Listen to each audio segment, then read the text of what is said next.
নমস্কার বন্ধুরা, মিনুর রান্নাঘরে আপনাদের স্বাগত। চলে এলাম নতুন একটা রেসিপি নিয়ে।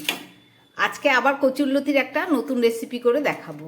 কচুরলতিটা প্রথমে আমি সিদ্ধ করে নিয়েছি, নুন দিয়ে ছাড়িয়েও নিয়েছি। সময় বেশি লাগবে বলে এগুলো করে নিয়েছি, একদম রেডি। আর সঙ্গে নিয়ে নিয়েছি একটু মশলা, এখানে পেঁয়াজ, কাঁচা লঙ্কা আর রসুন। এছাড়া আছে চিংড়ি মাছ।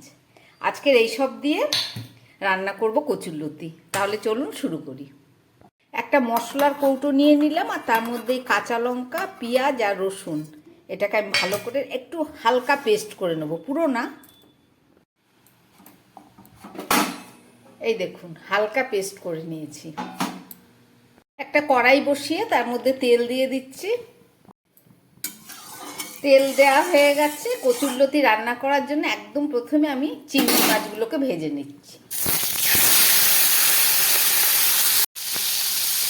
দিয়ে দিচ্ছি পরিমাণ মতো নুন, আর দিয়ে দিচ্ছি হলুদ।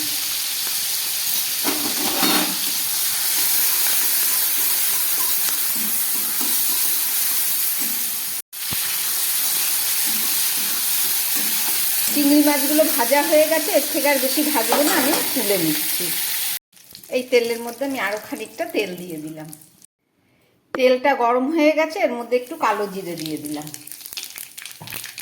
আর দিয়ে দিচ্ছি এই মশলা, পেঁয়াজ, রসুন আর কাঁচা লঙ্কা।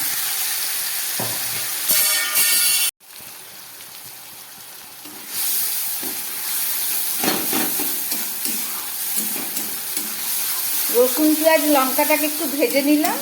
এবার এর মধ্যে দিয়ে দিচ্ছি টমেটো।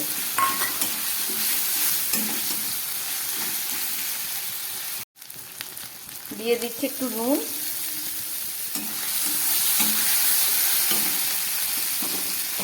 এবার দিয়ে দিচ্ছি হাফ চামচ মতো জিরের গুঁড়ো। দিয়ে দিচ্ছি হাফ চামচ লঙ্কার গুঁড়ো। খুব ভালো করে আমি এটাকে কষিয়ে নিলাম। এবার এই সিদ্ধ করে রাখা কচুরলতিটা আমি এর মধ্যে দিয়ে দিচ্ছি।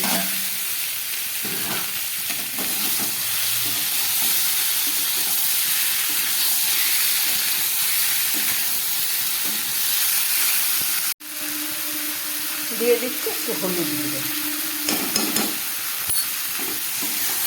এই রান্নায় বেশি জল দেবো না, কারণ কচুরলতিটা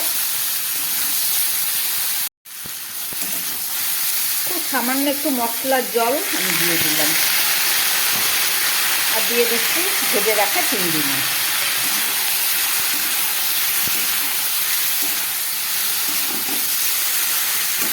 এবার গ্যাসটাকে কম করে আমি একটা ঢাকা দিয়ে খানিকক্ষণ রান্না করব, 2-3 মিনিটের মতো।